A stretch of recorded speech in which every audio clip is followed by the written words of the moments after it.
Bonsoir à tous. Dans ce journal, retour sur les images de la célébration au Bénin de la 32e édition de la Journée mondiale de la population. Les acteurs touchés par le sujet se sont retrouvés à Ouidah dimanche pour réfléchir à la question de la santé reproductive et à la responsabilité liée à la croissance démographique à travers la promotion des droits des filles et des femmes. On vous en parle au début de cette session de l'information. Comme son prédécesseur titulaire à ce poste, le préfet du littoral fait le ménage. À Cotonou, Aléo Ronla est allé dégager les populations installées illégalement dans un domaine public. La mémorable opération de libération des espaces publics est de retour dans un autre style. Dans la ville de Cotonou, on en découvre ensemble les contours et les précisions. Nous parlerons de fêtes dans cette session de l'information et notamment vers la fin. Les peuples haïtiens éparpillés un peu partout dans les communes du sud du Bénin se sont retrouvés à Zé pour célébrer le premier roi qui aura gouverné leur nation. Nous y ferons un tour avant de revenir du côté ouest du Bénin pour aller célébrer un autre roi. À l'orée de son règne, des Kamins, son royaume désormais est resté sans souverain depuis 30 ans. Voilà pour les titres. Bienvenue au journal du soir. Dimanche, c'était la 32e édition de la Journée mondiale de la population.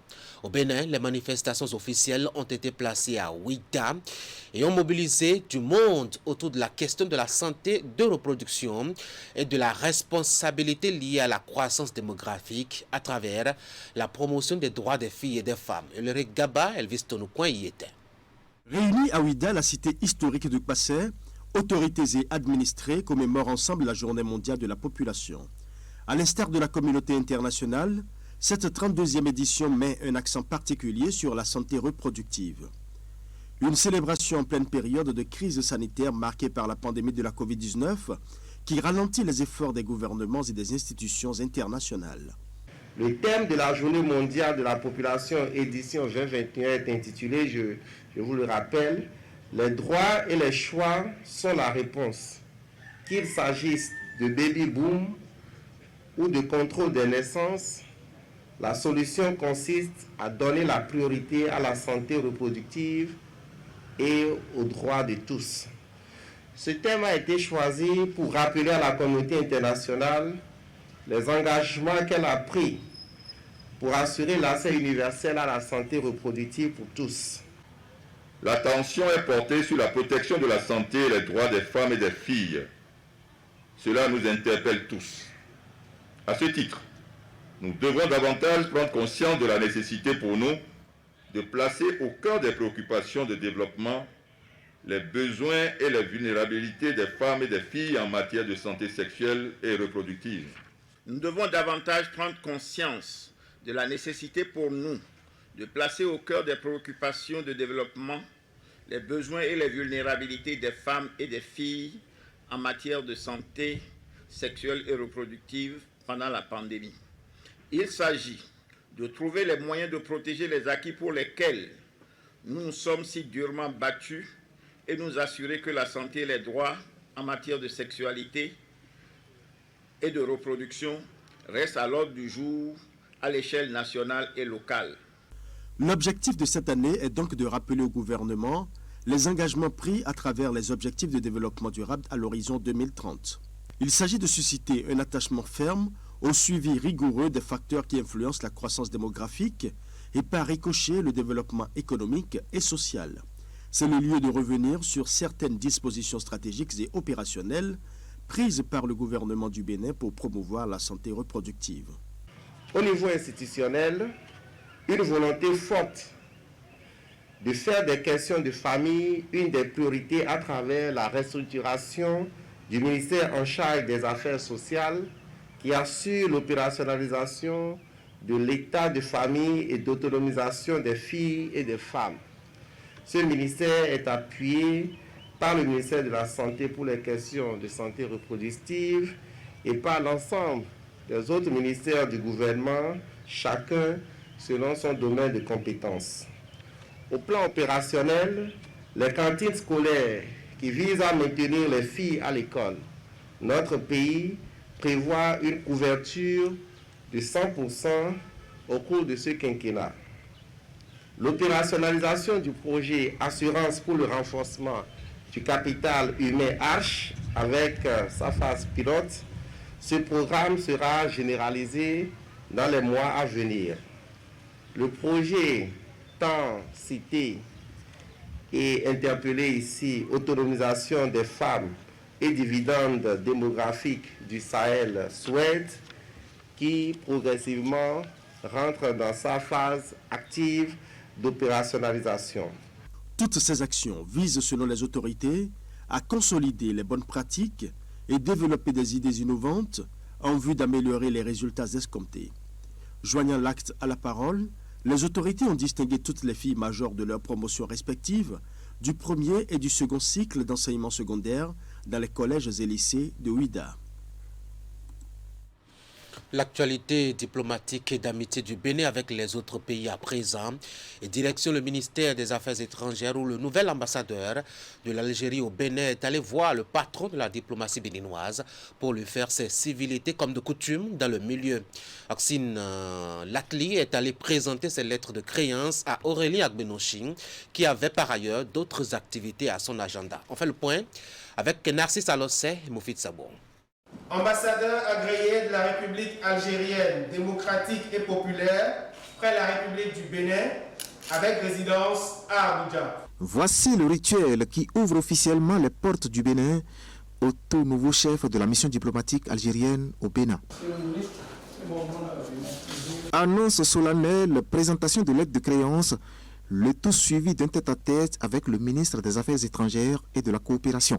Les échanges ont porté sur l'éducation, l'un des domaines clés de la coopération entre les deux pays. L'Algérie a toujours accordé des bourses aux étudiants béninois. C'est la preuve que nous respectons beaucoup le peuple béninois.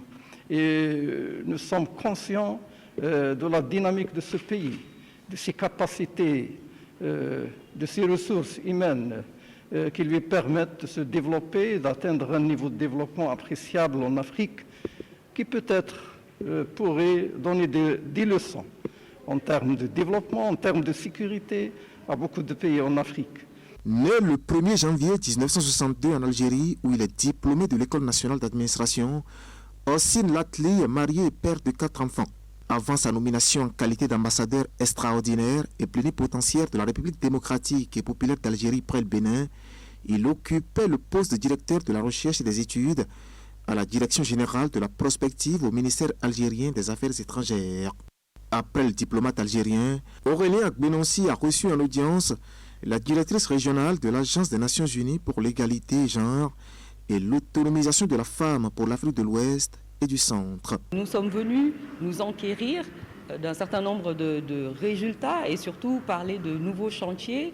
Nous avons parlé des Nations Unies, de l'accès aux femmes à la commande publique. Nous avons parlé aussi des statistiques désagrégées par genre et tous les chantiers autour de l'autonomisation de la femme et particulièrement de la femme béninoise. L'hôte du patron de la diplomatie béninoise s'est enfin réjoui des progrès enregistrés par le Bénin dans le rapport de la plateforme revendicative des femmes abégines, notamment les points concernant la scolarisation des filles et la santé de la reproduction. Nous allons à présent à Boycon pour parler de normes et de procédures pour le respect de l'environnement en matière d'activité entrepreneuriale.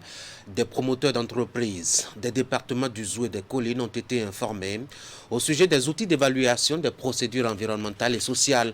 C'est à l'occasion d'un atelier initié par l'Agence béninoise pour l'environnement. Y mettent Hélène Moussou, Georges Vaudouno.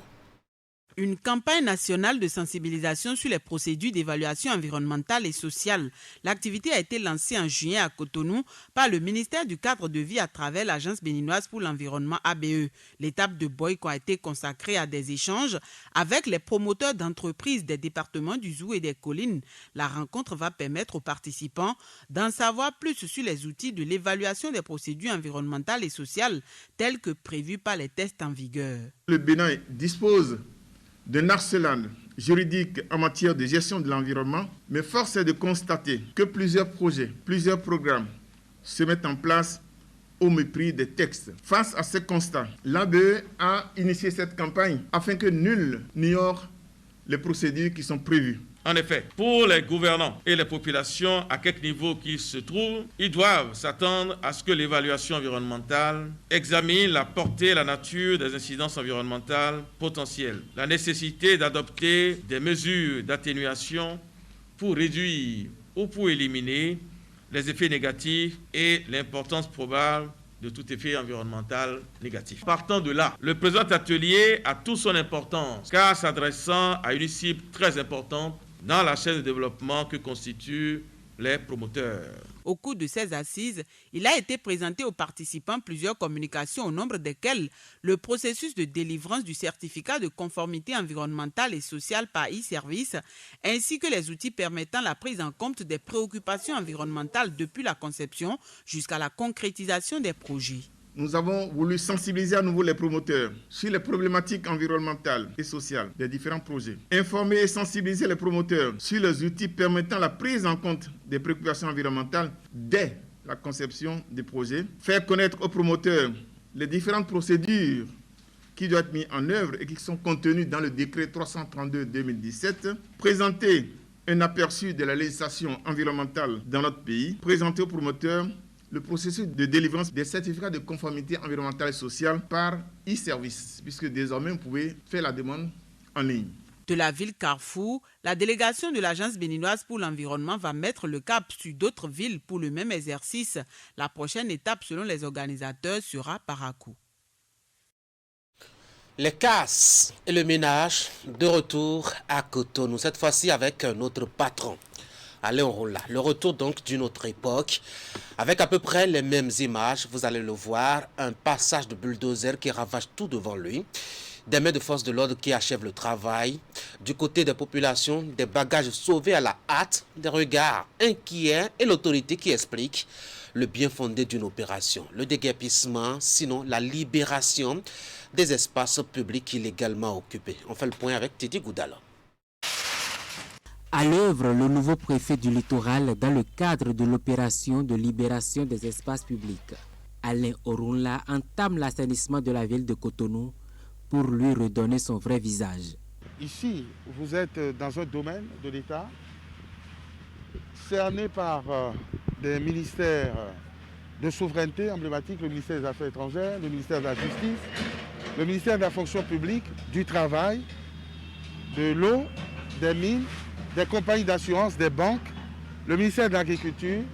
Et au milieu de tout ça, dans le quartier le plus cher de Cotonou, vous avez un ghetto dans lequel s'abritent des consommateurs de drogue dure, de stupéfiants, peut-être un marché de trafic de stupes et une occupation anarchique de ce domaine par des gens qui se sont improvisés commerçants.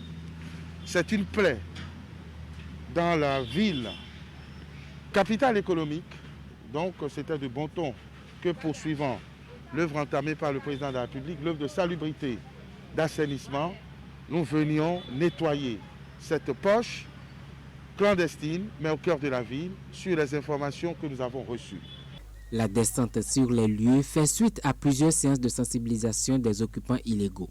Parmi ces derniers, des personnes mal intentionnées qui seraient de présumés complices des récents braquages enregistrés dans la ville de Cotonou. Ce domaine-là, qui appartient à l'État, a été récupéré par des individus qui n'ont pas été autorisés. Et ils y mènent des activités sans être autorisés par les autorités compétentes, les structures compétentes de l'État. Alors ça ne peut pas continuer comme ça, surtout que l'endroit est souvent utilisé par des délinquants pour fumer du savon indien et pour se livrer à des actes de délinquance dans la ville. Cette descente est une sortie inopinée et le préfet du littoral n'entend pas reculer face aux récidivistes.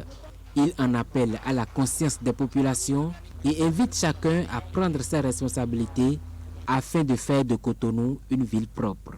Qu'ils n'attendent pas qu'il y ait des expéditions punitives dans la ville, nous n'avons pas vocation à jouer les shérifs, mais nous voulons que les Cotonnois prennent leurs responsabilités, prennent leur part dans ce travail de salubrité et n'attendent pas forcément les descentes musclées de la police, les descentes musclées du préfet, du maire pour se ranger.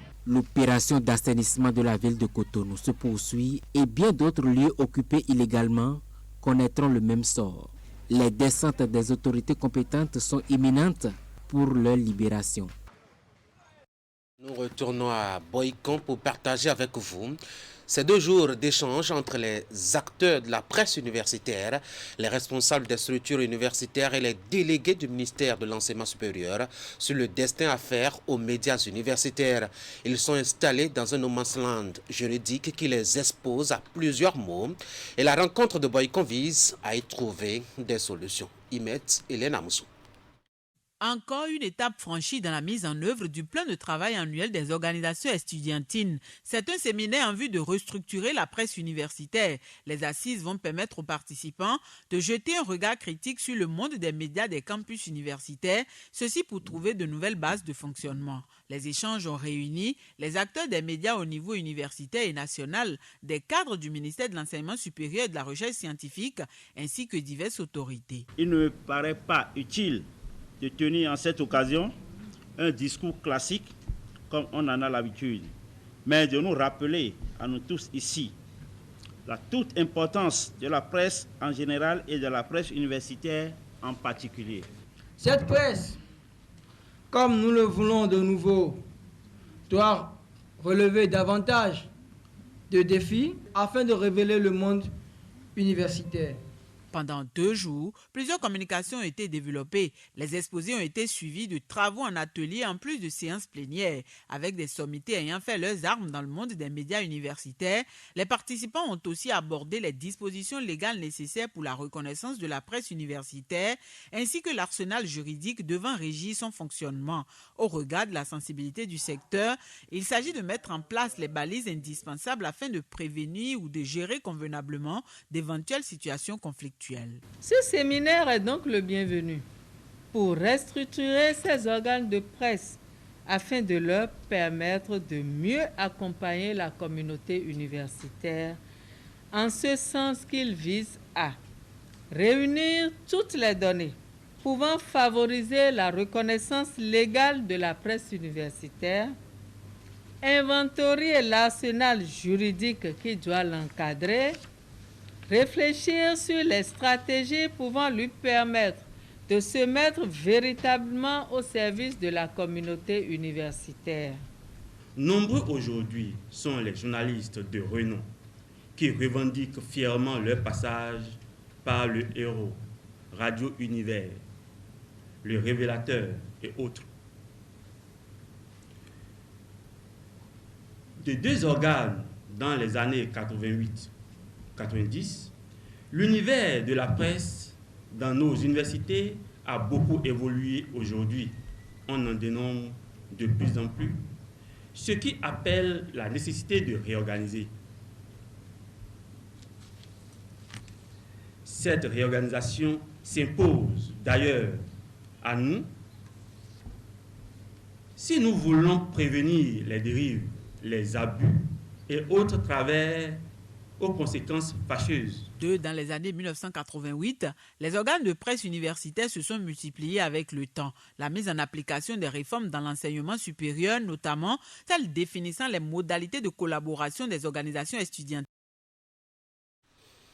À la fin de la rencontre, les participants ont eu plusieurs idées qu'ils ont récapitulées dans un document plaidoyer qui devrait, selon eux, améliorer la fortune de ces médias universitaires.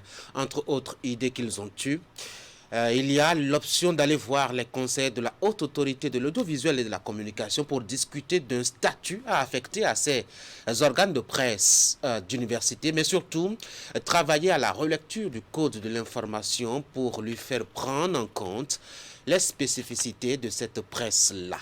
Voici en résumé l'essentiel des recommandations formulées, ici recueillies par Imet Hélène Moussou. Conclusion des travaux, la DECOUS a remercié dans son mot de conclusion tous les participants pour leur enrichissante contribution et la qualité des débats qui ont permis d'aboutir à des résultats probants et l'atteinte des objectifs fixés.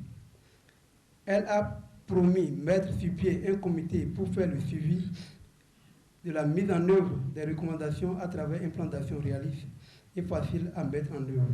s'appuyer sur l'article 237 du Code de l'information et de la communication afin de permettre à Radio Univers de se conformer à la législation en vigueur. Exploiter l'article 183 du Code de l'information et de la communication afin de permettre aux organes de presse écrites de s'enregistrer officiellement. Faire un plaidoyer auprès de la HAC pour obtenir une dérogation par rapport à l'article 183 du Code de l'information et de la communication pour la réduction du temps d'expérience à 3 ans au lieu de 10 ans pour occuper le poste de directeur de publication d'un organe de presse. Faire un plaidoyer auprès de la HAC pour obtenir une dérogation spéciale pour l'article 237 du Code de l'information et de la communication afin de permettre aux stations radio existantes de maintenir leur zone de couverture actuelle. Solliciter la relecture du Code de l'information et de la communication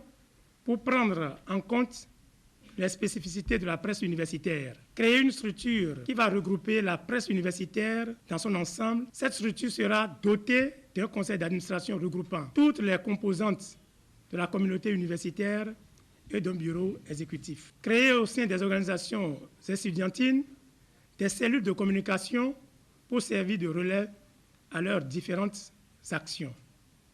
Aussi faudra-t-il perpétuer la collaboration étroite qui a de tout temps existé entre les organisations de la presse universitaire. Faire un prélèvement à la source sur les frais d'inscription des étudiants destinés au fonctionnement des organes de presse universitaire. Retenir une dénomination commune pour les organes de presse de toutes les universités. Que le COUS-AC mette sur pied un comité pour faire le suivi de la mise en œuvre des recommandations à travers un plan d'action réaliste et facile à mettre en œuvre. Deux notes de fête, le temps de boucler cette session de l'information. Le peuple haïzo, dispersé dans plusieurs communes du Bénin, s'est retrouvé ce week-end pour fêter, pour affermir les liens éprouvés par la distance et autres aléas. C'est la 3e fois qu'ils se voient, ces peuples-là, à Zell, leur commune d'origine. Et pour cette année, ils ont voulu rendre un hommage singulier à un homme tout aussi particulier, le tout premier souverain qui a dirigé cette nation haïzo-là. On fait le point avec Ali Moumouni. Après 2 éditions de la fête de retrouvailles, les descendants de Togbolassou s'unissent pour se faire entendre d'une seule voix. La rencontre de cette année symbolise l'union de toutes les dynasties haïzo du Bénin. C'est aujourd'hui le retour de la diaspora que nous fêtons. La diaspora de Yandomé, des enfants de Ouazoumé que nous célébrons. Oui, nous sommes heureux de nous retrouver ici parce que c'est une histoire méritée. C'est une histoire méritée en ce sens que nous célébrons le premier roi intronisé sur Yandomé, qui est Togbolassou. Ils sont venus d'Alada, d'Abomey-Calavi, Porto Novo, Avrancourt et bien d'autres régions du Bénin où se trouve la diaspora des Haïzo. Sont également présents les rois et têtes couronnées des dynasties Haïzo, ainsi que les amis de la tradition des descendants de Togbolassou. Et je voudrais inviter tout le monde à s'inspirer de sa vie. S'il n'a pas eu une bonne vie, je ne crois pas que toute une communauté se réunirait à célébrer sa mémoire. Je voudrais que cette occasion soit une occasion pour inviter tous les Béninois à faire la paix les uns avec les autres. L'événement n'est plus qu'une simple fête pour eux, mais plutôt une occasion pour prôner non seulement leur union, mais aussi la paix. Depuis quelque temps, nous avons entamé des rencontres entre rois,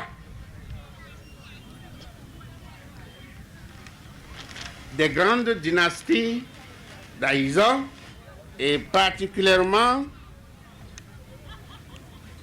Ouazoumé, pour nous entendre à taire les querelles qui depuis des siècles déchirent nos richesses. Le chef de l'État,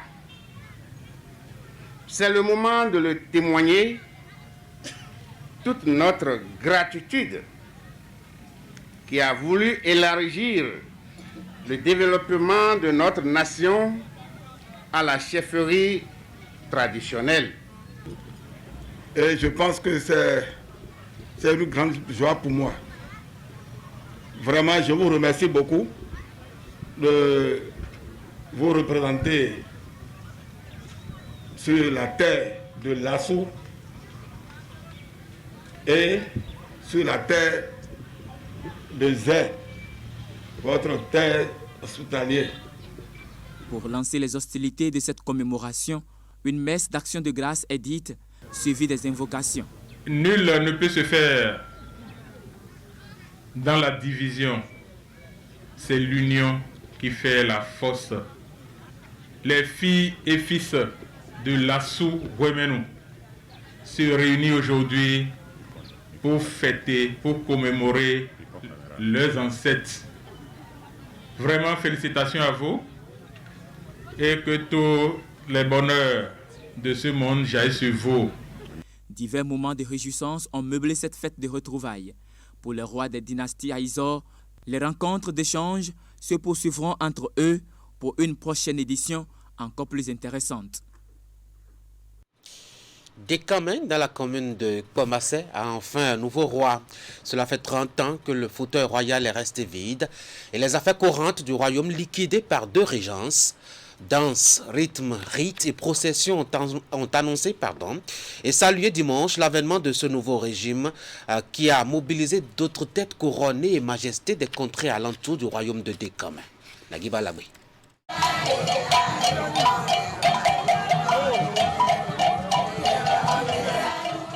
À Dékamé, ce samedi, une longue procession du palais royal à la grande place du village. La foule en liesse venait accueillir son nouveau roi, son nom, Bafo Zondaou, installé dans cette titrée attribut, conformément aux rites ancestraux et en présence de la quasi-totalité des dignitaires et têtes couronnées de la région. C'est à lui qu'a échu, enfin, la lourde et exaltante mission de garder et perpétuer la mémoire des ancêtres. Au nom des anciens rois de Dékamé, au nom des anciens rois de Nada, au nom des entités traditionnelles du Bénin, entités célestes, terrestres et maritimes, et en vertu des pouvoirs hautement sacrés qui nous sont conférés, nous vous intronisons roi de Dékamé, roi de Dékamé, roi de Dékamé. Majesté, que la paix soit avec vous, que la paix soit avec vous, que la paix ancestrale vous accompagne, Majesté. Nous attendons vivement votre nom fort. Que la paix soit avec vous. Veuillez bien vous asseoir, Majesté.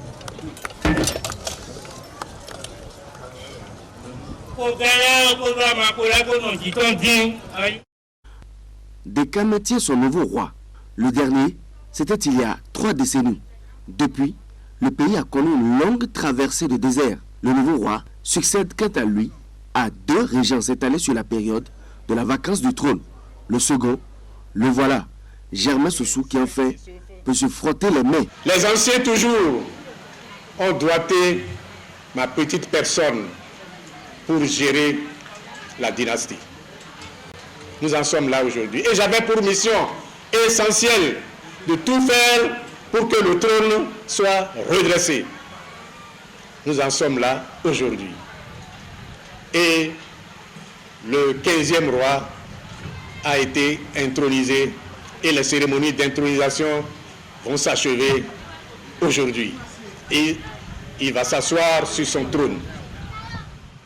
L'accouchement vient d'être fait 30 ans après, sans césarienne. Ce n'est pas donné à tout le monde.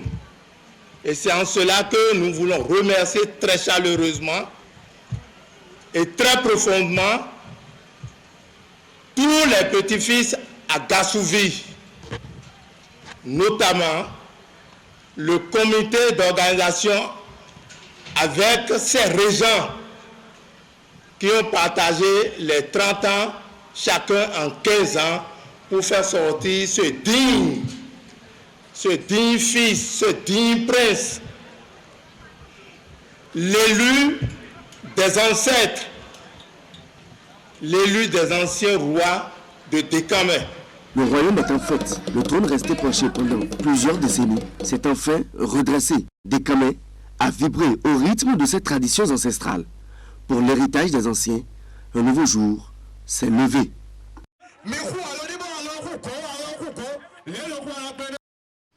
Mesdames et messieurs, les casses et le ménage sont de retour à Cotonou avec un autre acteur, le préfet Aléo Runla. Il est descendu dans un quartier de la ville pour y déloger certains occupants illégaux. C'est toujours la philosophie de la libération des espaces publics occupés. Nous sommes allés voir de près, le mode opératoire n'a pas changé. Un nouvel ambassadeur représente l'Algérie au Bénin depuis quelques jours maintenant. Ossine Latli est allé présenter ses lettres de créance au patron de la diplomatie béninoise qui lui a souhaité la bienvenue à Cotonou. Nous en avons profité pour jeter un coup d'œil sur l'agenda de la journée du ministre des Affaires étrangères, Aurélien Agbenouchi. Nous vous avons parlé aussi de cette fête pour finir avec la 3e édition des retrouvailles des peuples aïzos. Éparpillés dans les communes du sud du Bénin, ils se sont retrouvés comme d'habitude à Zé pour remonter leurs origines et solidifier les liens de fraternité que la distance peut éprouver parfois. Voilà, c'est la fin de ce journal. Merci de m'avoir suivi. À demain pour d'autres informations. Bonsoir.